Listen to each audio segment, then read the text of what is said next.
The broadcast is now starting. All attendees are in listen-only mode. Hello, everybody, and welcome to the GALA webinar series. My name is Manuela Noske, and I'm the Communications Manager at GALA. GALA is a global nonprofit trade association that enables communication and business across languages and cultures. We're headquartered in Seattle, Washington, in the United States. And today we will have a talk by Nikos Hatzipanayotou from NLG Next Level Globalization on the future of LSP work and how to welcome change instead of wincing at it or whining about it.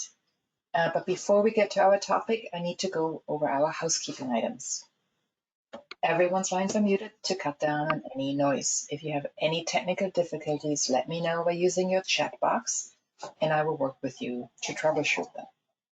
If you have a slow internet connection, your audio may be disrupted. If that happens, use the number listed on the GoToWebinar panel to call in using your phone. We are making a recording of this presentation, and you will be able to find it following the presentation on GALA's global website. All participants will receive a link by email.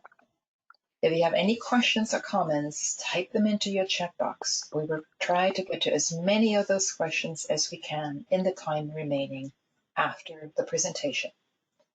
Next, let me introduce our speaker today. Nikos is the Operations Director of NRG Next Level Globalization, which is a global boutique language service and solutions partner for the life sciences industry. He has been in the localization industry for almost 10 years, holding various positions, including project, account, and operations manager. Before joining NLG, Nikos received an MS in wireless systems and networks from Brunel University in London and a BS in computer science from the Aristotle University of Thessaloniki. He is certified by PMI as a project management professional and is currently pursuing a diploma in data analysis. As Director of Operations at NRG, his focus is on language technology, machine translation, optimization in business procedures, and localization workflows. And now, without any further ado, I will turn the floor over to you, Nikos. Well, thank you, Manuela, for the nice introduction. Let me start by extending a warm welcome to everyone and saying thank you for being here today, despite all the difficulties and the stressful times we are through. Hope you all are safe and, feel like you can start seeing some light at the end of the tunnel.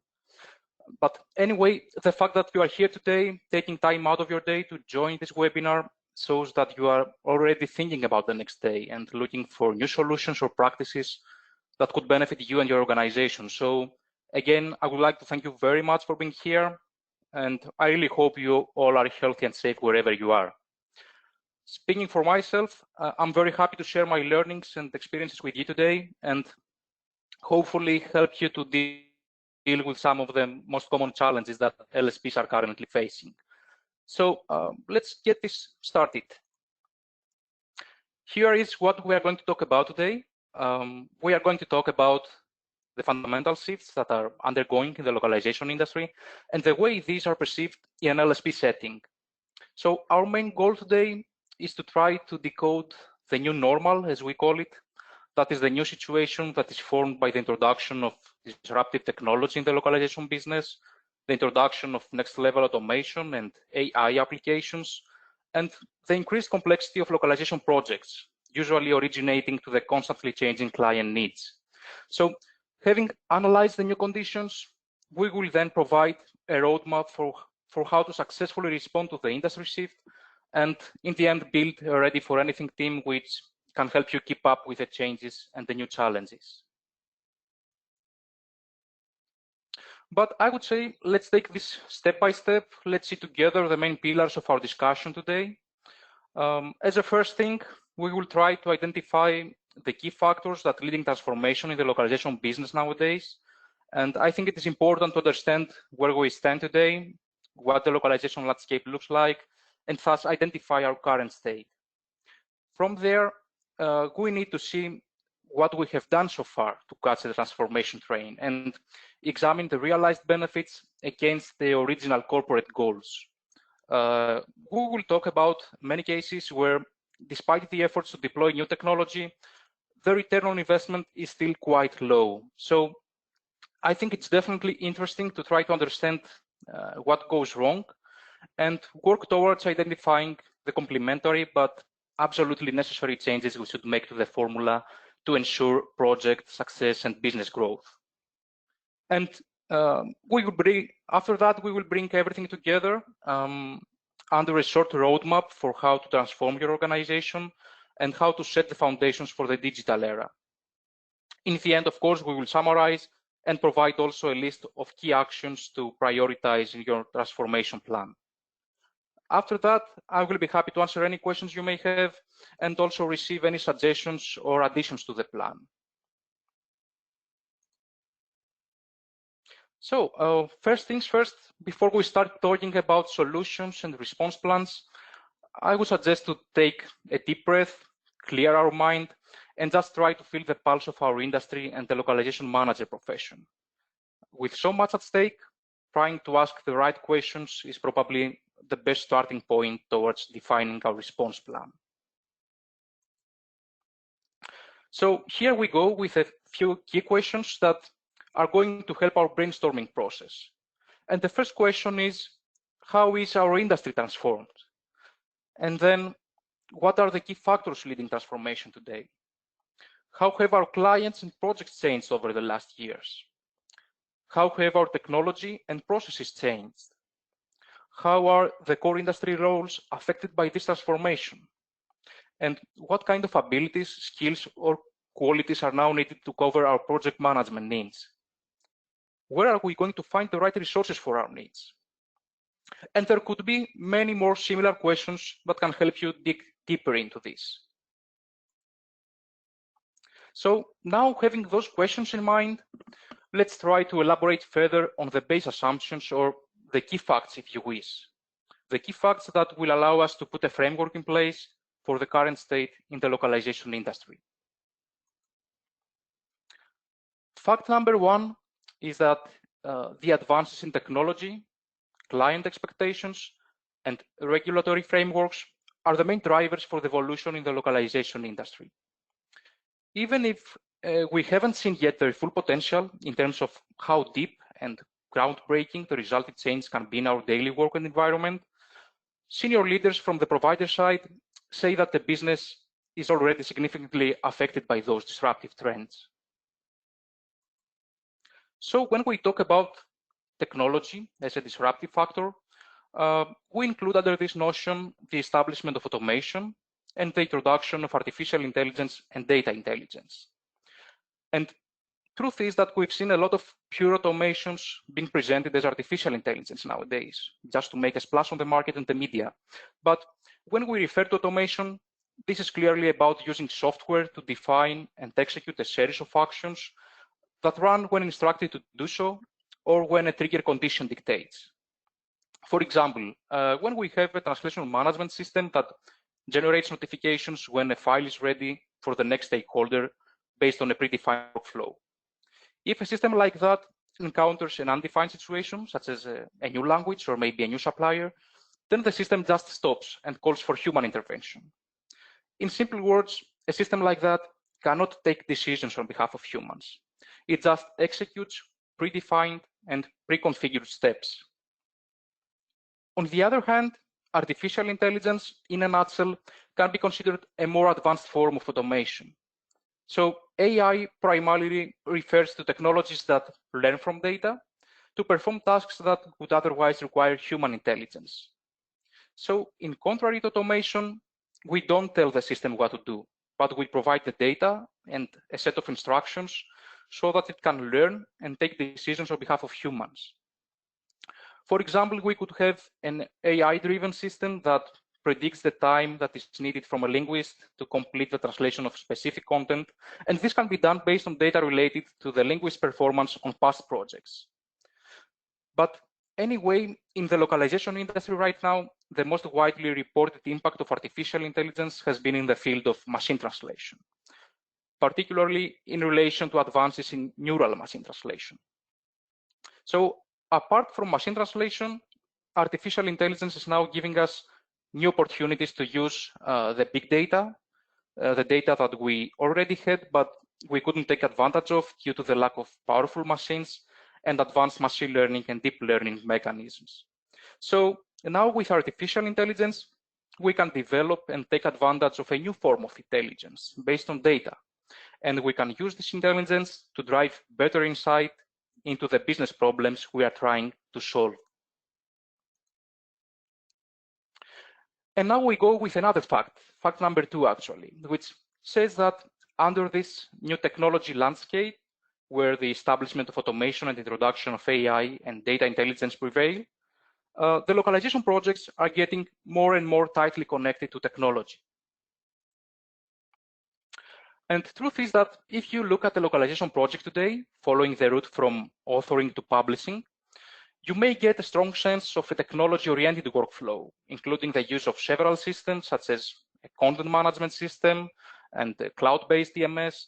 And this is just a base. From there, the list of the systems that could be involved directly or indirectly in a localization project can go really big. Indicatively, this may include other project or business management systems on the LSP side, online knowledge bases, learning management systems, documentation management systems, issue or incident management systems, human resource management systems, and the list can keep growing.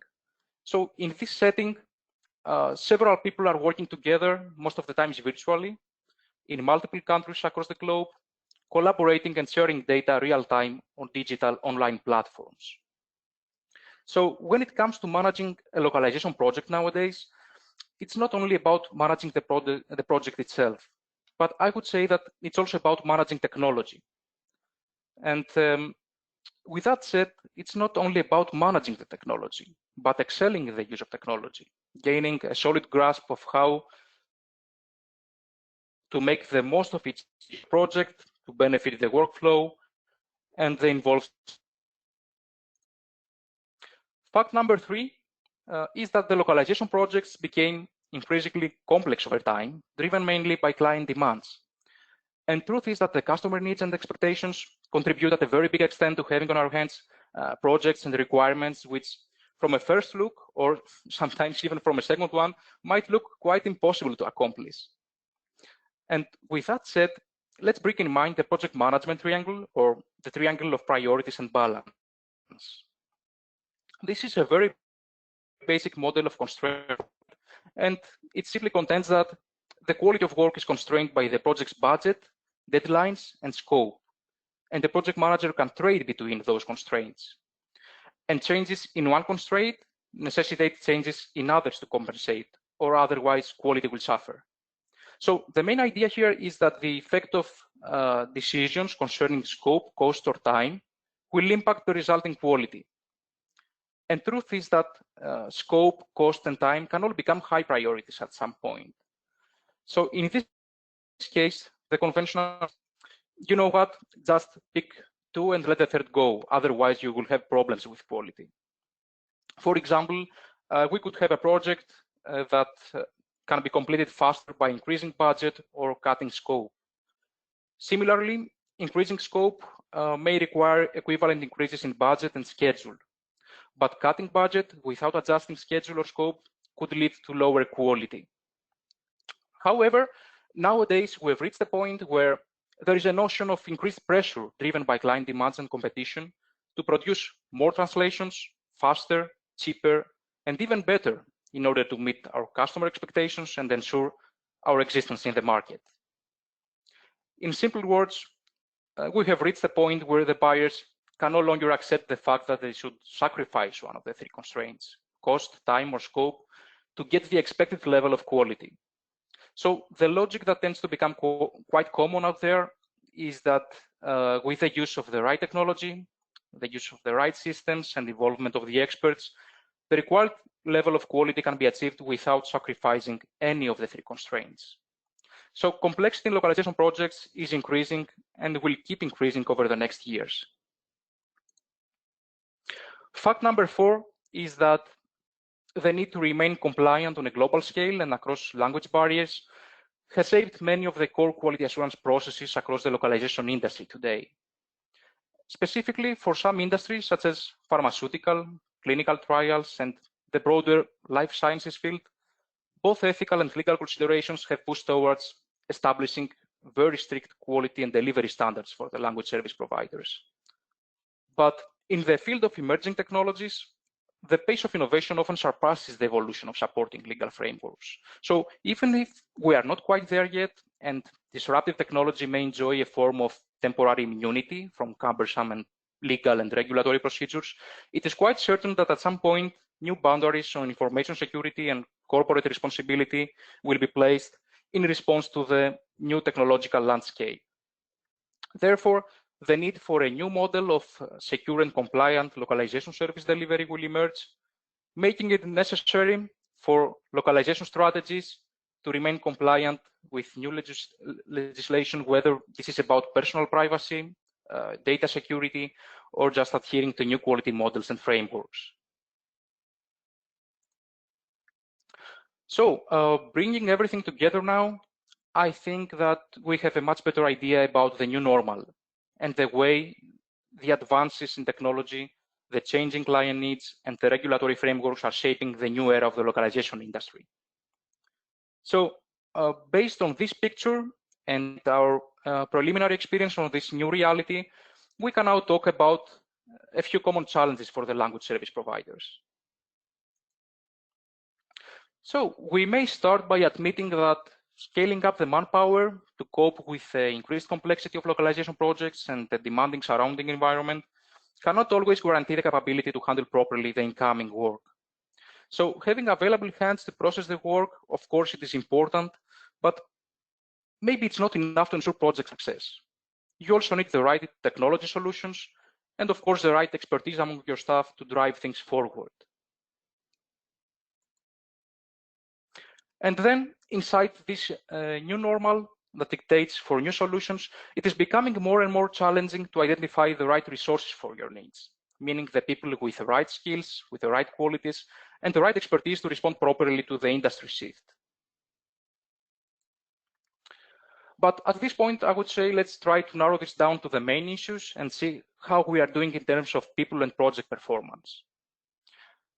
Truth is that despite all the talk about technology and the investment around it, a considerable percentage of those initiatives don't yield the expected benefits. And data from a PMI survey show that in 2019, organizations wasted almost 12% of their investment in projects due to poor performance. So we see that companies keep pouring money into the latest bleeding edge technologies, but according to a recent report published by Accenture, only 3% of global business leaders said they would invest significantly in training and reskilling programs through 2020. So a first key point to keep in mind is the reported unbalanced distribution of budget between technology and people. And this could possibly lead to having in place the latest state-of-the-art technology, but lacking the people with the required skills and expertise to make the most of it. And then, of course, transforming your organization is a marathon. It's not a sprint. A one-off investment on the latest technology trends or one-off people training cannot guarantee success for life. So in that sense, LSP's growth potential is tightly connected with their capacity to adapt and respond to the constantly changing localization delivery landscape. And this can only be done by keeping the continuous improvement cycle open, by reassessing challenges and risks, by promoting modifications, by implementing adjustments in the workflow, by transitioning to new systems and practices, and in general, by finding new ways of doing work. And once this is done, guess what? Then you take it again from the beginning. So I would dare to conclude that we all see the way the world we live and work in has evolved to become quite complex. Therefore, I think we can now say that success is no longer driven by any one single factor. It requires multiple factors. And given the fundamental shift on how work is done, adherence to the typical success factors is no longer enough. Typically investing in having actively engaged executives, keeping the projects aligned to the organizational strategy, controlling project scope, and putting close focus to project management would be a strong basis towards project and organizational success.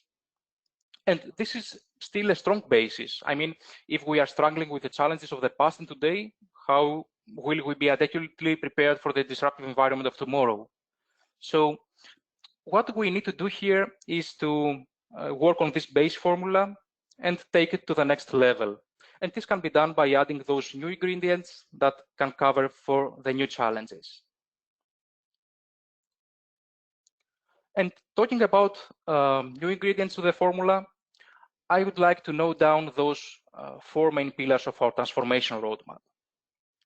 These are the main areas to focus and work on while preparing for the challenges of tomorrow. First one, investing on technology, then building digital fluency across the organization, developing the project manager of the future, and redesigning career paths inside your organization. But let's examine each of those areas separately.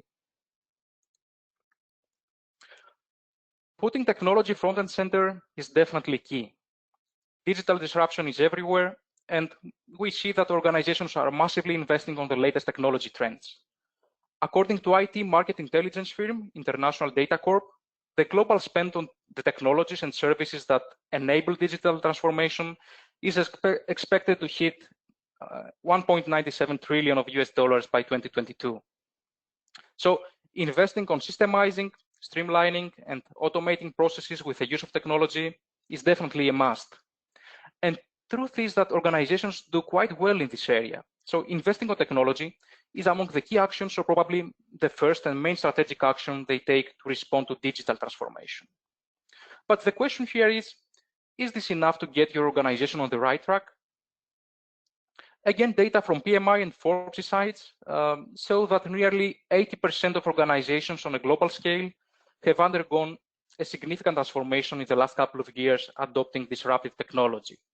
So this was quite massive and fast. The thing is, though, that only about 25% of those initial tangible benefits realized against their original goals.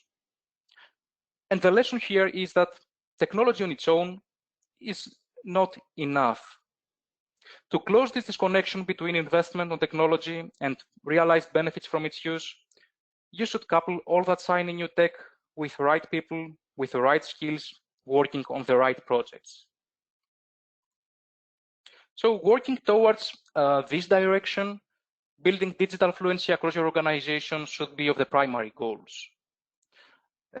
As automation and routing tasks, LSPs will be turning more into production or project centers.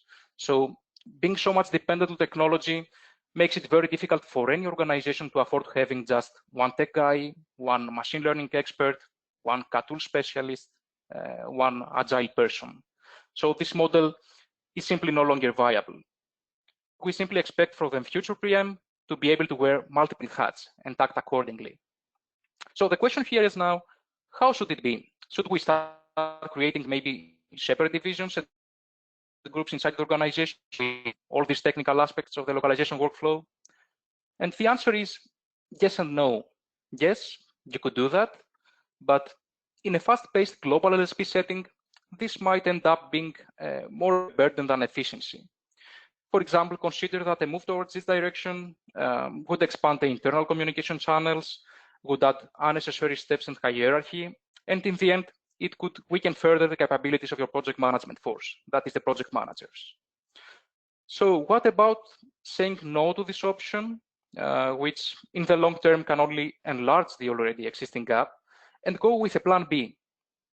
A plan B would involve building a production team able to adapt to and integrate technology.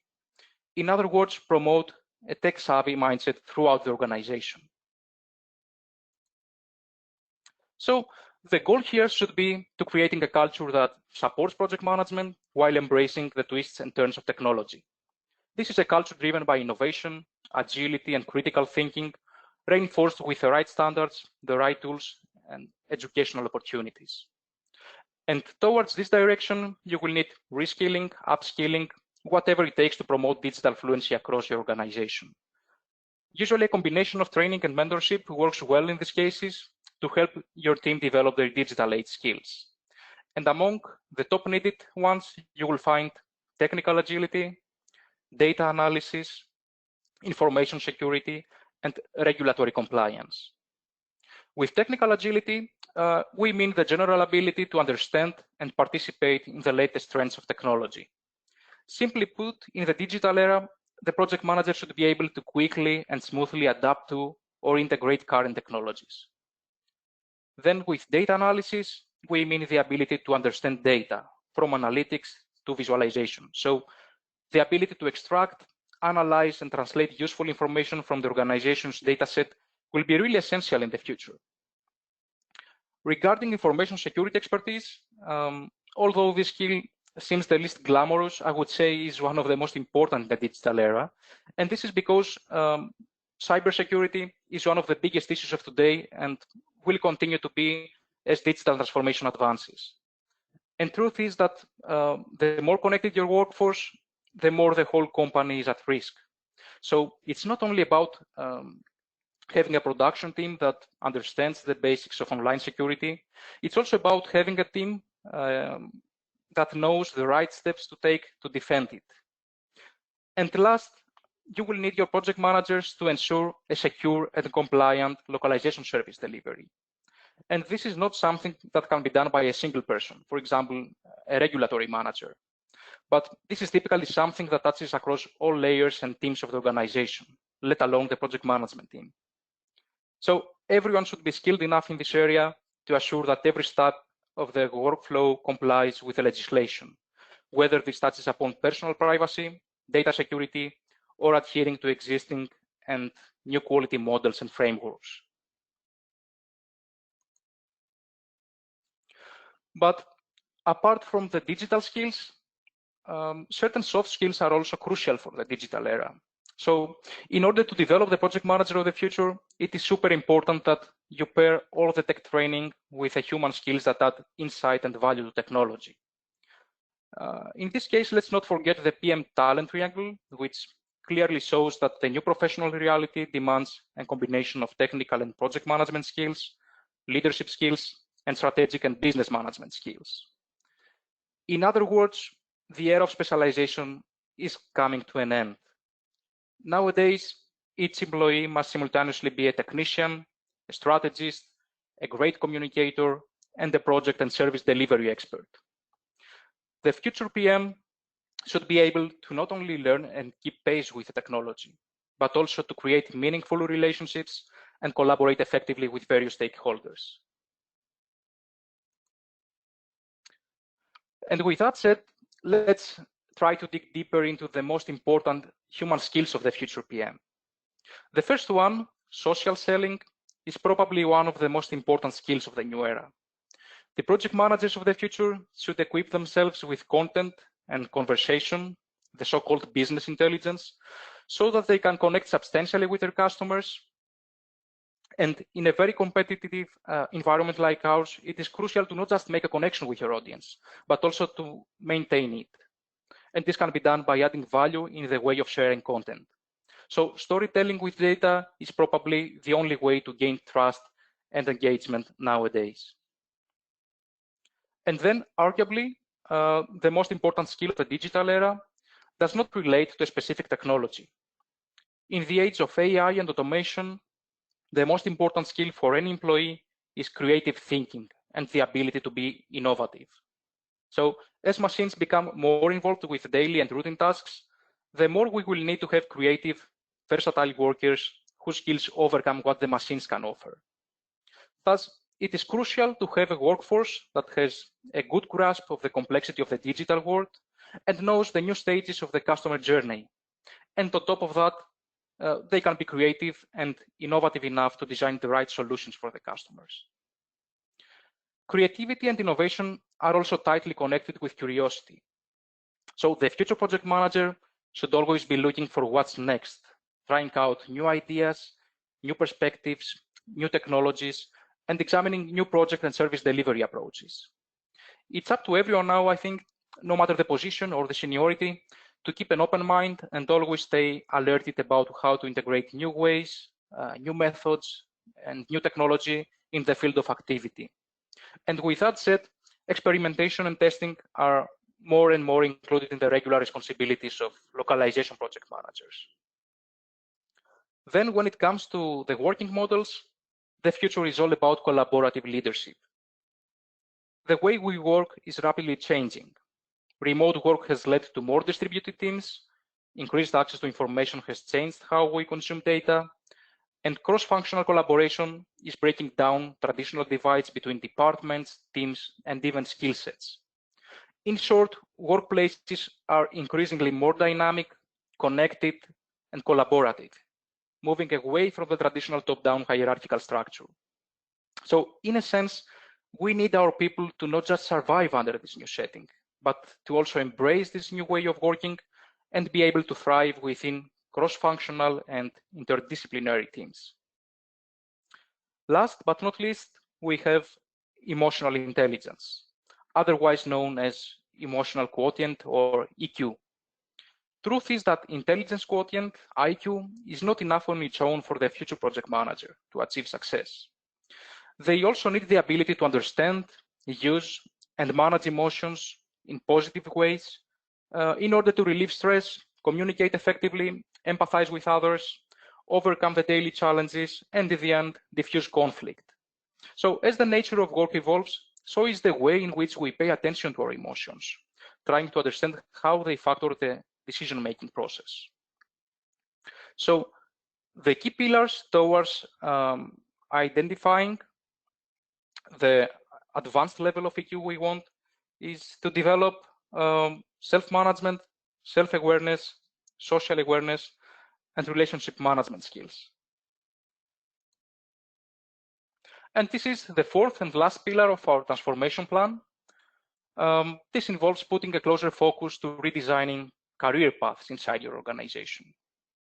I would say that it is crucial for industry and project leaders to leave behind the notion that they simply need a person who can do X things. As the true jobs of the future will revolve around the bulleted list abilities.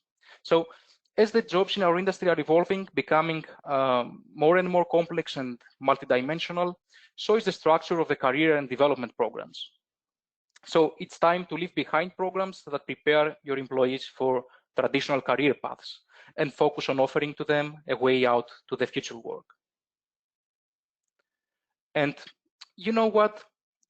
Once upon a time, maybe there was a project manager who was patient enough to climb the hierarchy up to the program manager or project management office director, following all the intermediate steps and roles. Well, it seems that this belongs to the past. For sure, this is no more the case for the next generation employees. That is the millennials and the Generation Z professionals, who nowadays consist more than 70% of the manpower on a global scale. According to a LinkedIn survey, the majority of Generation Z professionals don't think that their job will exist in the same form 20 years from now. So in that sense, they are not so much into following a 5 or 10-year traditional career path. Choose to take the road that offers to them the best chances to continue diversifying their skills and staying connected with future roles that may not even exist right now. So the sooner you establish a formal, comprehensive, and current career progression scheme in your organization, reinforced with development opportunities and formal training that kind of respond to the needs of the digital era, the longer young and talented professionals will be with you, fully engaged and committed to your organizational goals. But if you fail or neglect to do so, they will probably be looking for the next career move, targeting to organizations that do offer those development opportunities, putting you at the same time through a never-ending recruitment and onboarding cycle. And with this one, I think it's a good time to summarize and provide a short plan with actions to prioritize towards transformation. Today, we identified the advances in technology, the changing client needs, and new regulatory frameworks as the main drivers of the fundamental shift the localization industry is undergoing. We put a closer focus to those three factors to better understand where we stand and what the challenges of the future will be. Then we elaborated further on those challenges, trying to identify the main reasons why we experience a gap in the realized benefits against the proven big investments on disruptive technology. And we quickly noticed that success will not come as a result of any one single factor, but it requires attention to multiple factors and work in different areas. For this reason, we took the base but still valid formula and added new focus areas or areas for a change, if you wish. So this now involves investing on technology, of course, to systemize, streamline, and automate workflows and procedures. This involves building digital fluency across the organization, promoting the development of digital age skills. These are technical agility, data analysis, information security, and regulatory compliance. And then we said that developing the project manager of the future will also involve pairing all the tech training with the human skills that are most needed in the digital era. And we talked about storytelling with data, design and creative thinking, curiosity, collaborative leadership, and emotional intelligence. And last, we talked about redesigning career paths and modernizing development programs.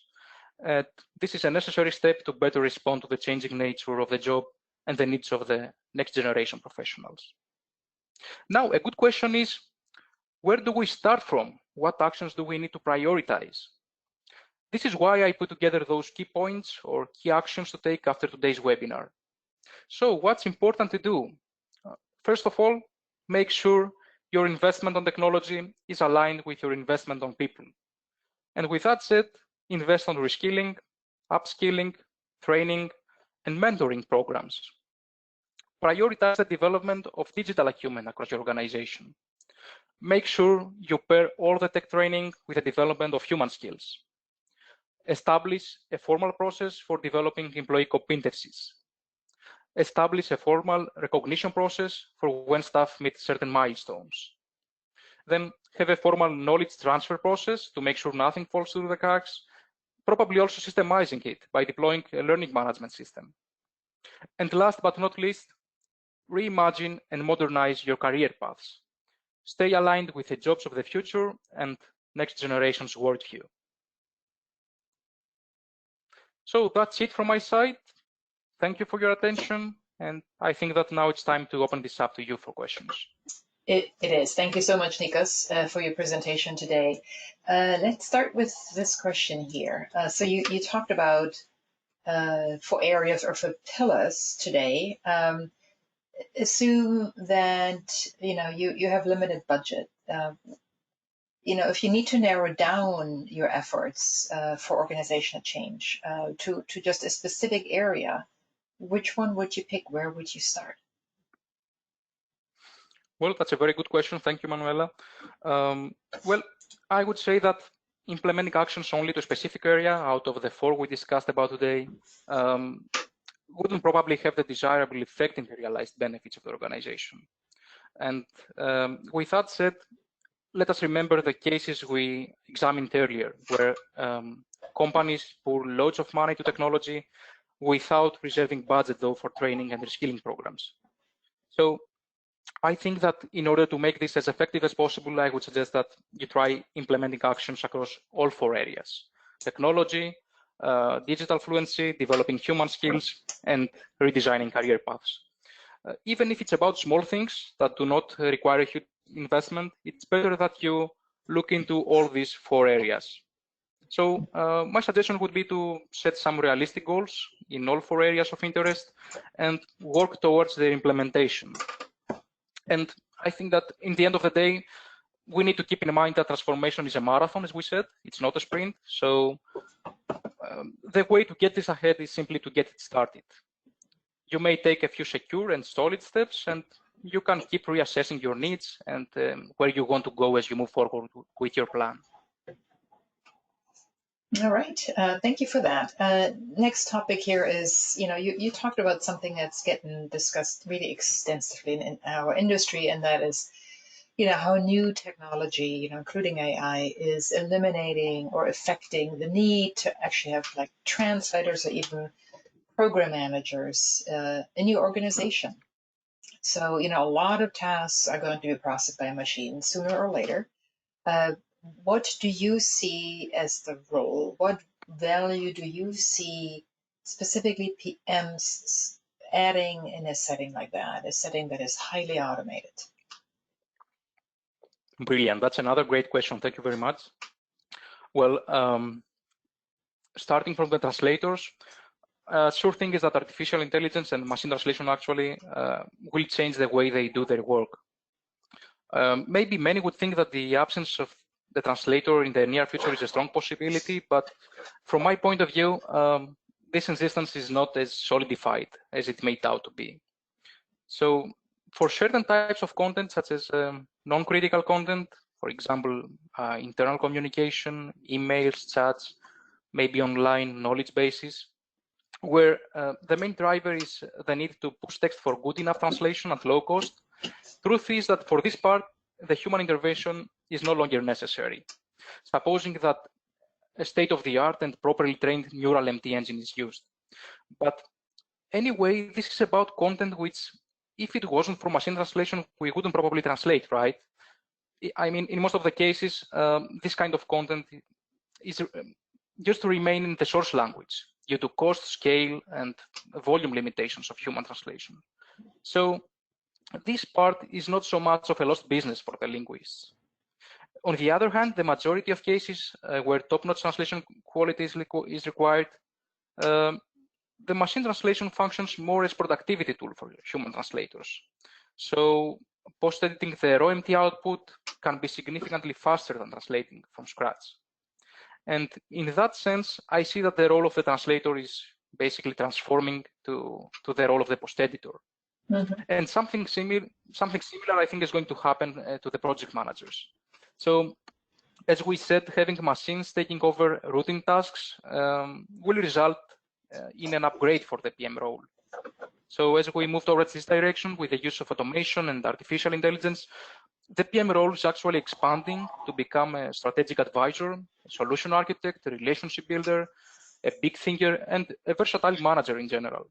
So, the PM is no longer a core gig, and being free from the low level, and the PM is expected to bring strategy, to bring customer insights, and in the end, innovation to the organization. So I hope that we all see now how important it is to acquire, train, and retain project managers with the skills of the new era. Mm-hmm. Yeah, so they really go from being project managers, so people who work on specific projects with a defined outcome, to being true program managers, leaders in their company that bring strategic value, right? That's key difference. Yep. Thank you for that. Yes. Mm-hmm. So let's assume you want to work on, you want to implement a transformational plan in your company or in your organization. Who do you bring together? Who do you actually work with? Who are the most important stakeholders that you need to draw in to make it happen? Well, although this is something that I think typically touches upon human resources or people operations, I think that you need to bring together various departments and internal stakeholders. And this is necessary in order to ensure you produce a comprehensive and solid transformation plan. From my point of view, a good idea would be to form a cross-functional committee to run this project inside your organization. And my suggestion would be to definitely include your tech guys, your technology team, any thought leaders and mentors in your organization, training experts, the sales team, program managers, and external consultants.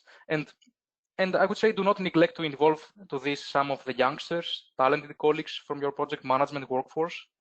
I think that they should be able to have a voice inside this committee and work by your side to make this a success. Mm-hmm. Let me ask you this. Have you gone through this at Energy Next Level Globalization, and what were the biggest challenges that you have encountered?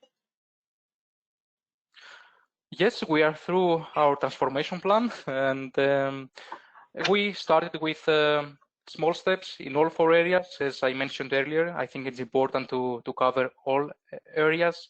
I think that the most challenging part is to provide training on your people on the human skills. Mm-hmm. So this is not something that you can typically learn by by watching an e-learning course or by reading a document. So this requires a combination of training, mentorship, and exposure to new situations. So I would say that the most challenging part was and is the development of the soft skills, the human skills of the future PM. Yes. Very interesting. Yep, I could imagine. Thank you for that. I think that is just about all of the questions that we had today.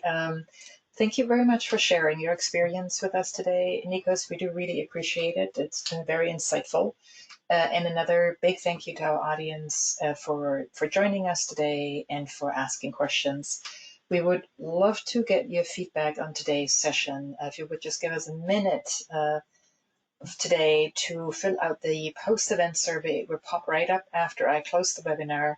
But as always, your perspectives really do help us to continue to refine our webinar program. And with that, Nikos, I wish you a good evening in Greece, and I wish a lot of you a good day. And I hope you all will stay safe and see you at another GALA webinar soon. Bye-bye.